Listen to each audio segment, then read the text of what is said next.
अस्सलाम वालेकुम। किस बस्ती में आन बसा हूं जिसके सारे लोग हैं पत्थर। किस बस्ती में आन बसा हूं जिसके सारे लोग हैं पत्थर। रास्ते पत्थर, कूचे पत्थर, दर पत्थर के, घर पत्थर के।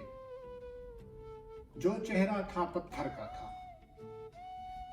उसकी बातें पत्थर की थीं, उसका लहजा पत्थर का था। गीतों की लय पत्थर की थी।